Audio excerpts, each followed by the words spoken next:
My name's Mel Brown, aka Iceberg Bricks. I do a lot of talk on YouTube. Let's build in a lot of talk.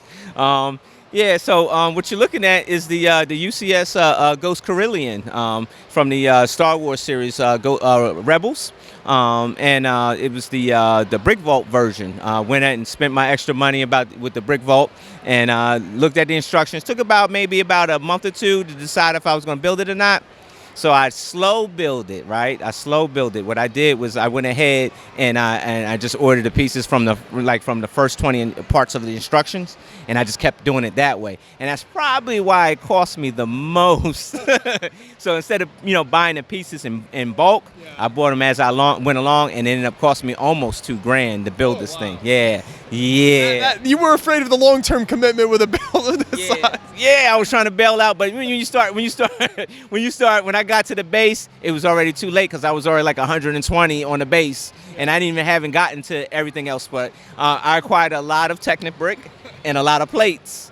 And even after when I was done, I still had a tote full of plates and Technibrick that didn't go onto this for whatever reason. Maybe I double ordered or something, probably so.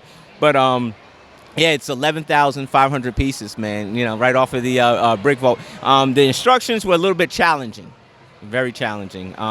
At one point, and the instructions showed you stuff that was already done underneath, and it was standing up like this, and there's no way you're gonna turn that thing over. So it was brain racking. It was, man. It was terrible.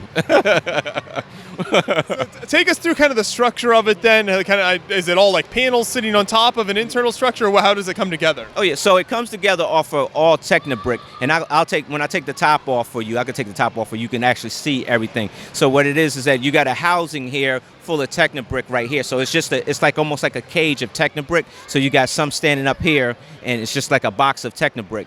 And so these plates lay onto some of those Technibricks and bricks that are on it, and it's just like a flapping system. So this is a panel, that's a panel that's connected to the Technibrick. This is a panel here, so it's all just panels and clips. I can actually, I'm gonna take this off. There's gonna be some pieces gonna fly off because it's No, but it's cool to see inside. Yeah. Right. I feel bad for Zeb because Zeb is actually, this turret is my favorite piece, but he's a part of the build. He's holding the turret up, so he'll never move. He'll never get out of there. He's stuck in time forever. Yeah. So poor Zeb.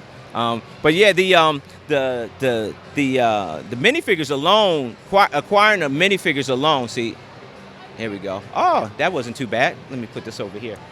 You're getting better at it the more you do it. Yeah, it wasn't too bad. So here you're looking at the quarters of the build, and if you get in here, if you get in here, you can actually see the layout, and you see the box of the Technibrick here, where like this, it's the actual skeleton of the skeleton of the whole ship itself, and then everything connects to that skeleton. So it's well designed. It's well designed. It's just a nightmare to kind of put together. 11,000 pieces. You kind of at the end I was like, man, I'm wishing that this build would hurry up and be over. You're just ready to see the completed product at the end. Yes, indeed. And I can tell you, like the minifigures you can count on, the minifigures alone is probably almost like over. Well, I would say probably close to like 150, because Zeb himself on Bricklink is $40. Wow. And he was the hardest because he was the hardest to actually find himself. So, but yeah, man. The quarters come out. Let me take the quarters out for you. Let's see here. Let's see if I can lift this up without a mishap, right? No disaster happening here. No disasters. There we go. I got it. So the quarters come out here, like you see here. You got you got their living quarters. That's the beams, and that's Zeb and Ezra's room, and that was the fearless leader right there, and this was the Captain Zebdullah right there. So, so we put the quarters over here. And so here you have the loading bay itself there. So I do like that Brick Vault went ahead and thought about those type of instructions. You know what I mean?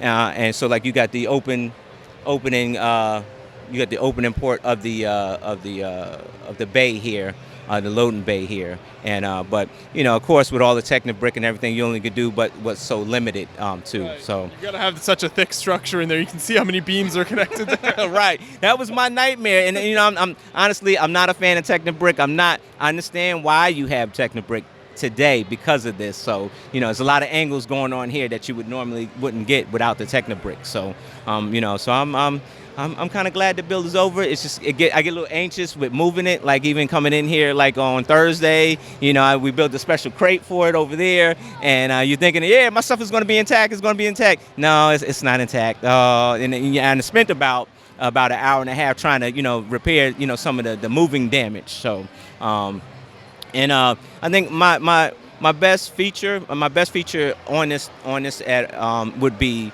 actually these engines right here, how they did these engines here. Learning this, actually going over it and buying instructions and spending $2,000. This is like a $2,000 lesson here for me. It's like a class. I'm a beginner builder, so this actually came up with a lot of concepts that I wouldn't even thought about doing. And so, I'm thankful for the lesson. It's a huge investment, $2,000 on Lego, but I do love Lego. But people, oh man, you crazy? Yeah, I am. But I learned a lot. I learned a lot of techniques, doing this. So thanks, Brick Vault. Well, I think that's really fantastic, and it's the same for official Lego kits as well. You don't have to immediately jump into building MOCs. You can learn a lot just by building official Lego kits and seeing how different pieces are used and that sort of thing. Yes, indeed, and that's what I learned here. So it was it's awesome. I just got to figure out where I'm going to put it when I go home.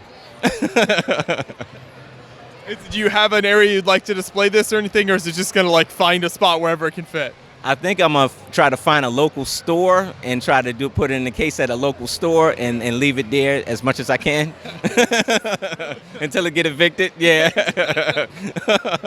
There you go. Well, I'm glad you could finish the build from Brick Vault's design here and bring it to the show and everything, because I think it's super cool. Yeah. The Peanut Gallery would only like a shout out for the crate that I made for the Ghost. He mentioned the crate. I'll do an official shout out. So the craftsmanship that you see over here on the crate here belongs to the one and only Classic Plastic Bricks. You can find him down in Ellicott City, Maryland. All right. He sponsored the crate himself, and most of this Technobrick in here he sponsored. So that's my sponsor. You're contractually obligated to mention that. Yes, I am. Well, thank you for that. Yeah, awesome build once again. Thank you, sir. Thank you so much.